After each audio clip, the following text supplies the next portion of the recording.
여러분 안녕하십니까. 스포츠캐스트 박찬입니다. 축구 전문 기자 한준입니다. 토트넘이 4연패 늪에 빠진 가운데 손흥민 선수가 주장으로 팀을 대표해 어려운 순간에 솔직한 입장을 표명했습니다.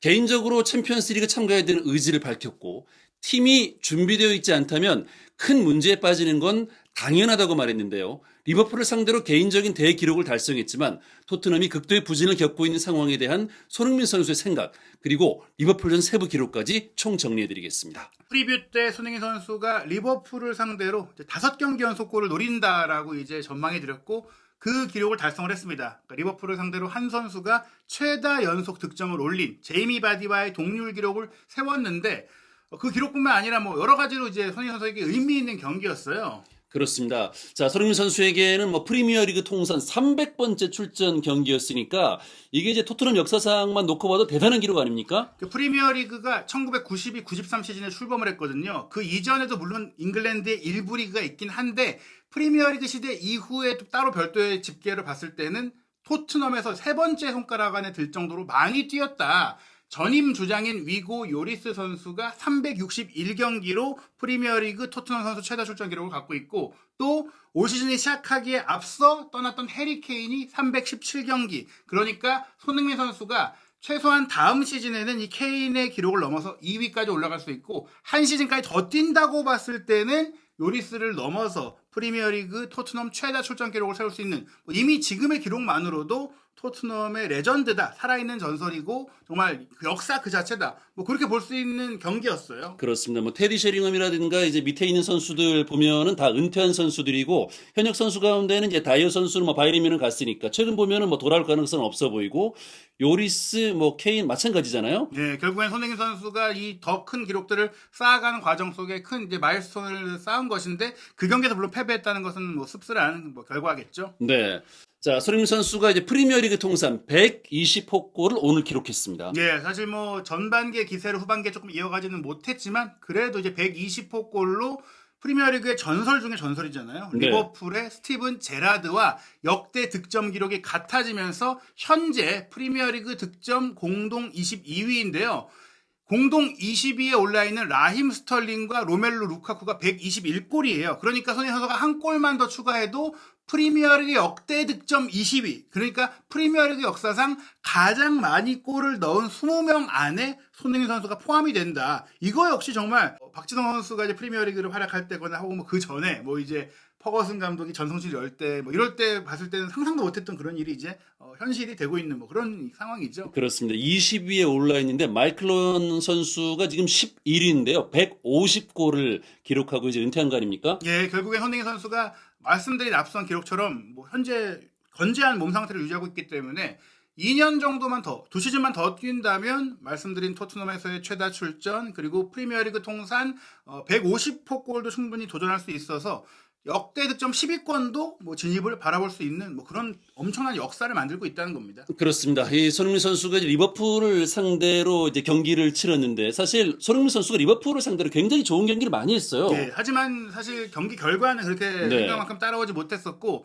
전반기에는 그래도 손흥민 선수의 골을 통해서 2대1로 이겼었는데 이번 경기는 사실 이 득점이 막판에 이제 나왔거든요. 4대0이 된 상태에서 토트넘은 메디슨, 히샬리송, 스킵을 투입을 했었고 그 과정 속에 손흥민 선수가 전방 공격수에서 왼쪽으로 이동한 다음에 조금 숨통이 튀었는데 사실 이걸 전술적인 것으로 분석하기에는 4대0이면 보통 이제 이기고 있는 팀은 느슨해지고 긴장감이 떨어지고 후보 선수를 또 교체 투입하면서 경기의 흐름 자체가 조금 이제 많이 달라질 수밖에 없어요. 그러니까 이게 토트넘이 잘했다기보다는 이제 리버풀이 좀 떨어진 면도 있다. 네, 50분에 3대0이 됐을 때 학보 선수의 골이 들어갔을 때 현지 중계진, 현지 언론에서는 경기는 이미 끝났다라고 얘기를 했습니다. 그렇지만 그래도 이제 4대0으로 지는 것과 사실 그때 흐름으로 봤을 때는 저는 한 10대0 나나? 이런 생각도 했었어요. 왜냐면 지쳤을 때 또 골 넣기 위해 올라가면 뒷공간이 더 크게 열리고 그리고 실제로도 이제 리버풀이 경기 막판까지 골을 더 넣을 기회가 있었는데 오프사이드에 걸린다거나 못 넣는다거나 이런 상황들이 있었기 때문에 실질적으로는 이 경기가 토트넘이 한 6골 정도를 내줄 수 있는 내용이었다.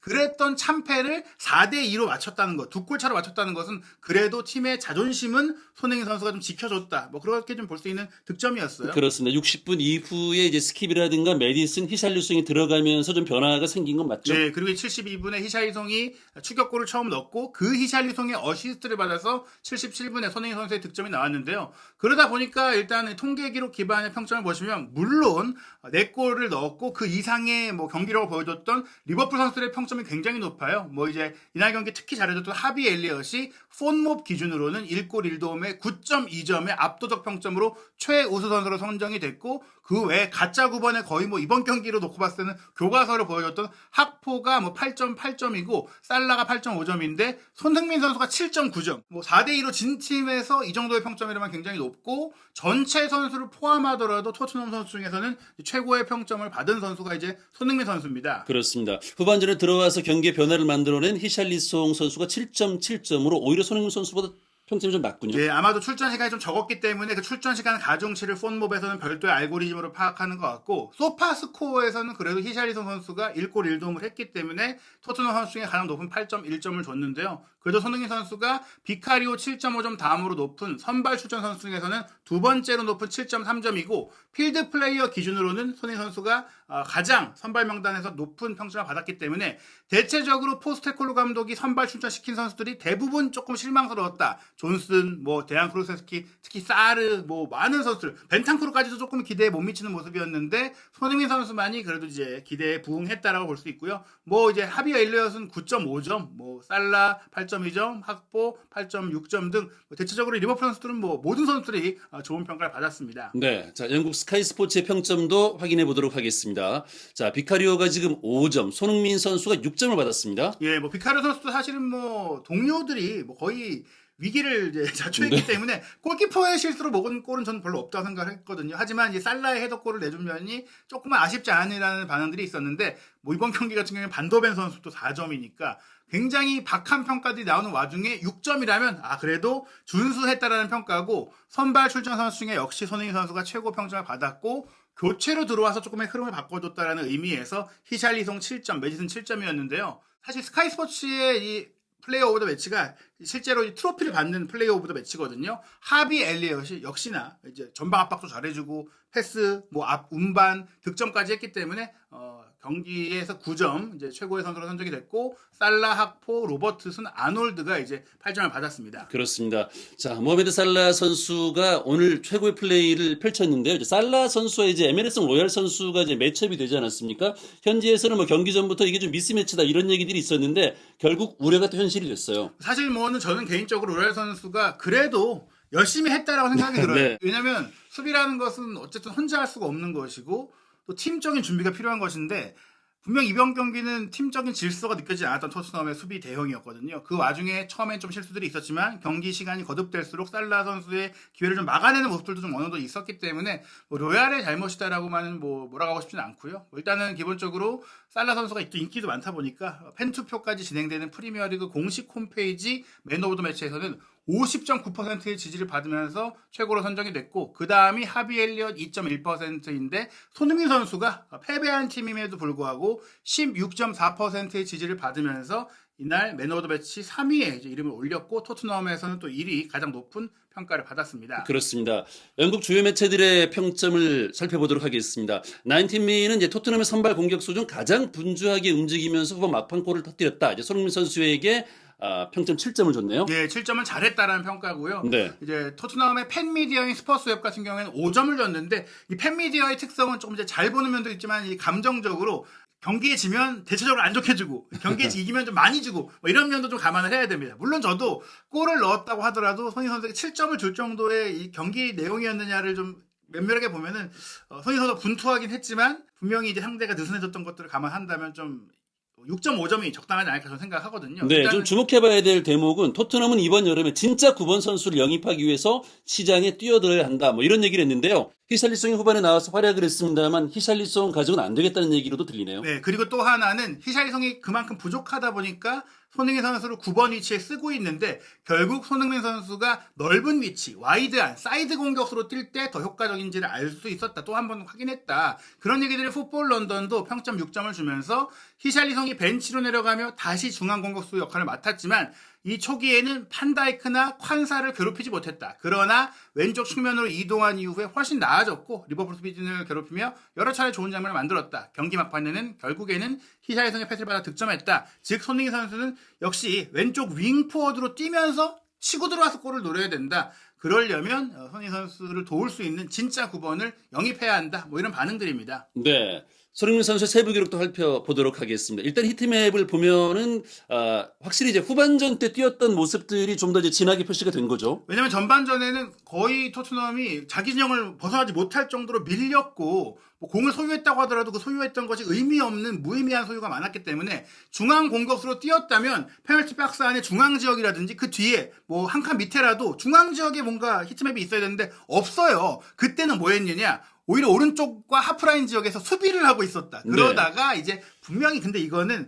히샬리송 효과도 있지만 리버풀이 4대0쯤 되니까 우리 좀 이제 슬슬 하자라는 마음을 갖게 되면서 토트넘은 또 이제 달려들게 되면서 손흥민 선수가 이제 왼쪽 측면으로 이동했을 때 그 영역에서 좀 많이 공격을 시도하다 보니까 저쪽에 좀 짙게 표시가 된 겁니다. 네.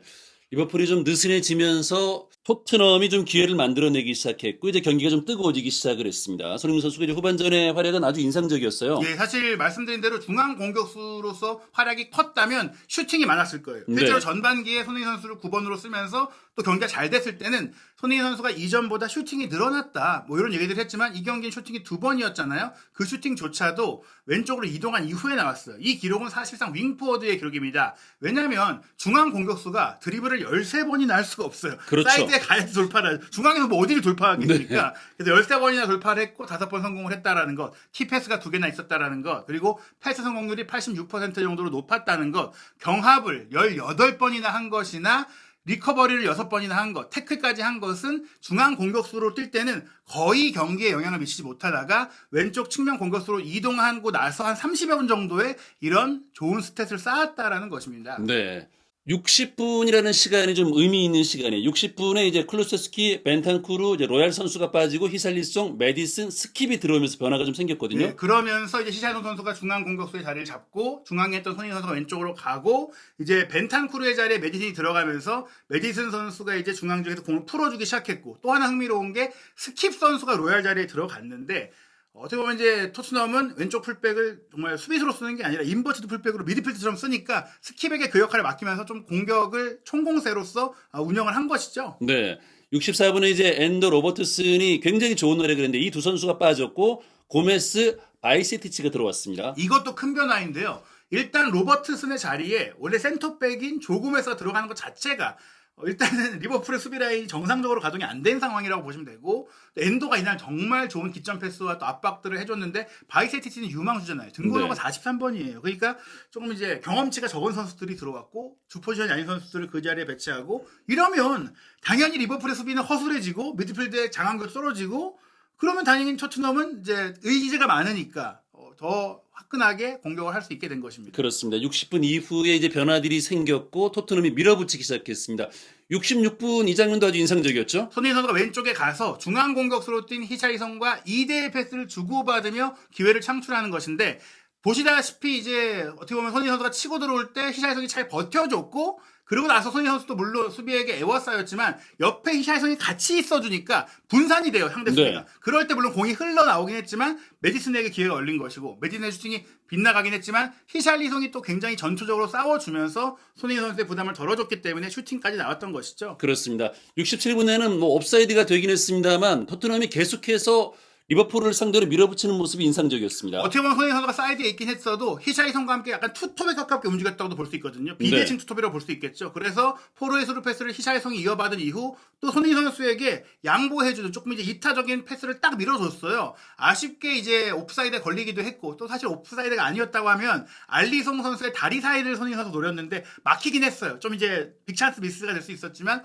그래도 전반전이나 또 중앙 공격수로 뛸 때 이런 기회 자체가 없었다는 점에 있어서 왜 현지 언론들이 손흥민 선수가 왼쪽에 있는 게 낫냐라고 얘기를 하는 것은 이런 그런 장면들을 통해서 볼 수가 있는 겁니다. 네, 자, 77분에 이제 4대2 추격골. 이 골이 들어가면서 굉장히 경기가 뜨거워졌고, 이러다가 혹시, 뭐 뒤집는 거 아니야? 동점까지도 가능할 것 같은데 이런 느낌을 줬거든요. 사실 이제 한 골이 더 들어갔을 때는 뭐 한 골 내줄 수 있지 이런 리버풀의 분위기였는데 이 골이 들어가니까 정말 말씀하신 대로 아직 시간이 충분히 있기 때문에 4대3이 되면 추가 시간이 또 최근에는 굉장히 많이 주어지니까 어떻게 될지 모른다. 게다가 리버풀은 베테랑 선수들을 많이 교체 아웃시킨 상황이었잖아요. 그렇기 때문에 이게 중요한데 이 장면도 이제 스킵을 왼쪽 풀백으로 배치했다고 말씀드렸는데 이 스킵이 올라와서 크로스를 줬고 히샬리송이 역시 9번 위치에서 정말 잘해줬어요. 네. 이날은 히샬리송을 왜 선발로 안 쏠지라는 얘기가 나올 정도로 앞에서 이렇게 연계해주는 거. 본인이 잡고 슈팅을 무리하게 때리는 게 아니라 등지고 손흥민 선수에게 빼주고 또 히샬리송이 있으니까 그쪽으로 수비가 몰려서 오랜만에 손흥민 선수가 편안하게 슈팅을 때리게 된 거잖아요. 이걸 확실하게 해결을 하면서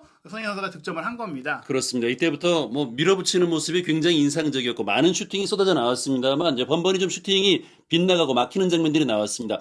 85분 장면, 이제 로셀소 선수의 중거리 슈팅이 좀 나왔습니다만 좀 약했어요. 네, 요 장면도 어떻게 보면 연계 플레이가 잘 이루어졌다. 네. 그러니까 토트넘이 패스 이런 플레이를 통해서 만들어가는 걸 원하는데 로셀소가 1차적으로 기점 패스를 히샤이성에게 줬던 것 역시 히샤이성이 등지고 이 공을 안 받고 그냥 슬쩍 메디슨에게 흘려줬고 메디슨이 이 공을 몰고 가다가 손흥민 선수한테 빼줬고 그리고 나서 손흥민 선수의 슈팅 각도를 상대 수비가 딱 막아서자 로셀소에게 밀어준 거예요. 그러니까 그 앞에 공간이 생겼던 것인데 결국에는 히샬리송과 메디슨이 함께 들어와 주니까 손흥민 선수의 플레이도 살아난 거 아니냐. 그리고 로셀소도 진작에 좀 활용했으면 어떨까. 이런 얘기들이 나왔던 게 바로 이런 선수들이 들어와 주니까 손흥민 선수에 대한 견제가 분산이 될 수 있었다라는 겁니다. 네, 자 이제 후반전 시간이 많지 않은 가운데 87분 장면이죠. 손흥민 선수의 뒤 스루패스도 인상적이었죠. 왼쪽 사이드에서 대각으로 그러니까 풀백과 센터백 사이 공간으로 히샤이성의 침투에 맞춰서 정말 기가 막힌 천재적인 스루패스가 나왔는데 아쉽게도 히샤이성 선수가 1대1 상황의 슈팅을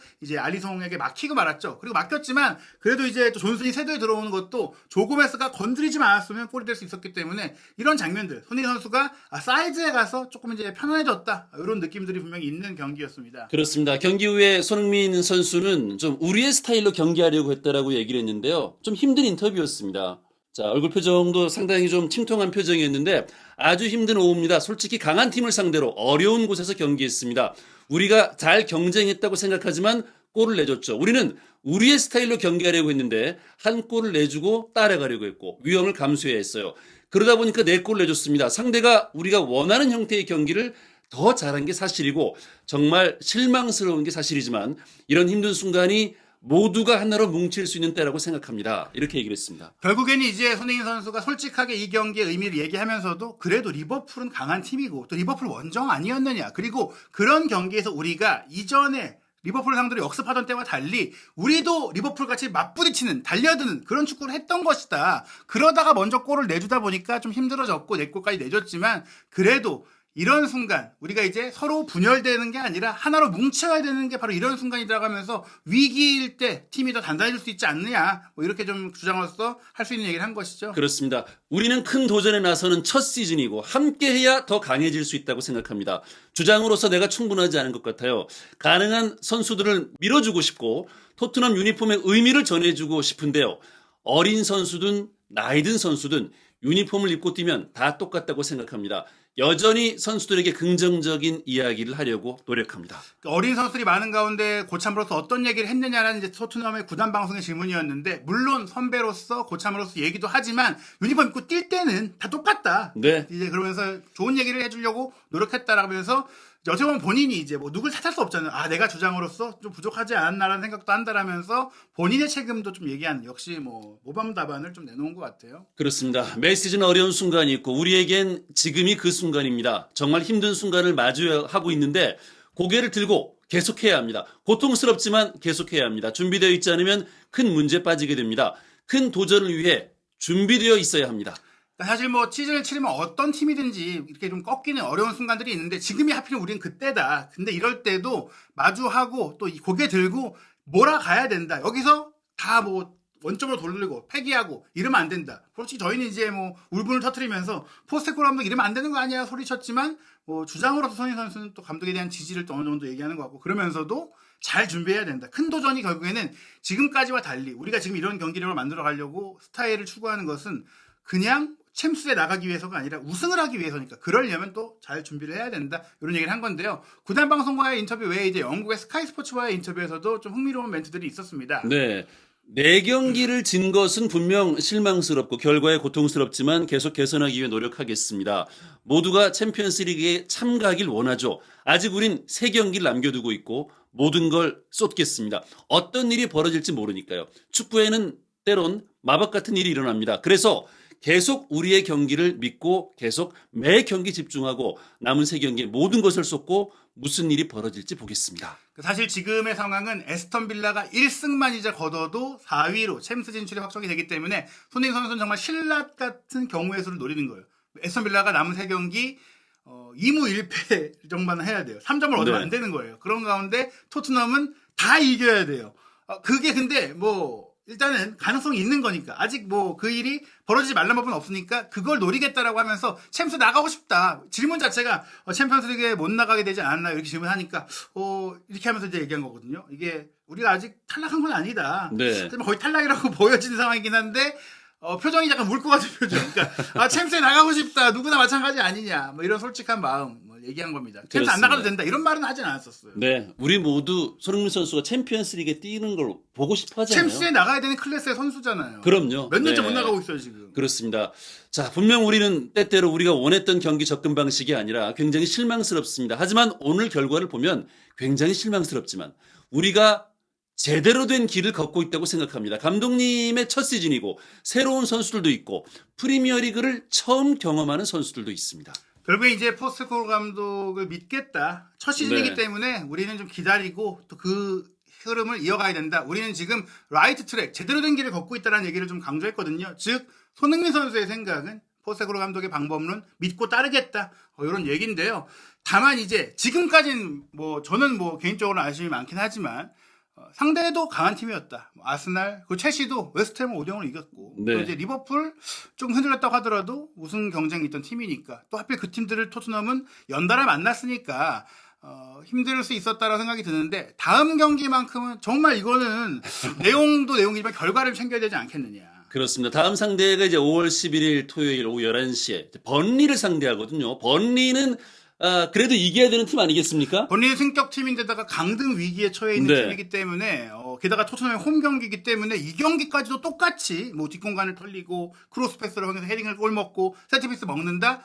그러면 안 된다. 왜냐하면 토트넘과 마찬가지로 번리도 어떻게 보면 챔피언십 우승하고 프리미어리그에 올라와서 우리는 그 콩파니 감독이 그랬잖아요. 우린 공격하는 축구한다. 그러다가 지금 탈탈 털려가지고 지금 네. 강등 위기인 거거든요. 다른 팀들도 힘들긴 하지만 그런 번리기 때문에 만약에 그런 번리도 이 경기에서 토트넘을 상대로 갑자기 칠리 축구를 한다. 그럼 번리도 변하는데 걱정되는데. 그 번리한테 지면 그건 정말 변명의 여지가 없다라고 봐야 될 것 같습니다. 그렇습니다. 포스테코글루 감독이 이제 올바른 길을 가고 있다라고 얘기를 하지만 사실 지켜보는 저희들은 좀 걱정스럽습니다. 조금 유연하게 조금은 실리도 챙기면서 가야 되지 않느냐.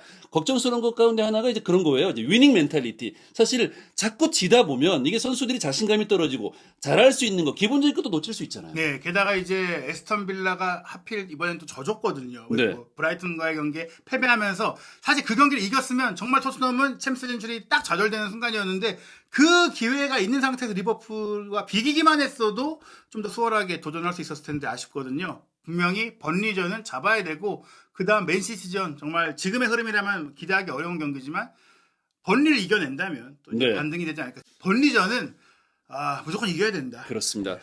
토트넘의 챔피언스리그 진출 가능성은 그야말로 이제 뭐 신락 같은 희망이 남아 있습니다. 정말 하늘이 덥고 땅이 덥고 그래야지 챔피언스리그 갈 수 있거든요. 네, 과연 이제 챔피언스리그에 갈 수 있을지 또 손흥민 선수가 남은 3경기는 또 어떤 기록을 만들 수 있을지도 한준 TV에서 빠르게 최신 영상 전해드리도록 하겠습니다.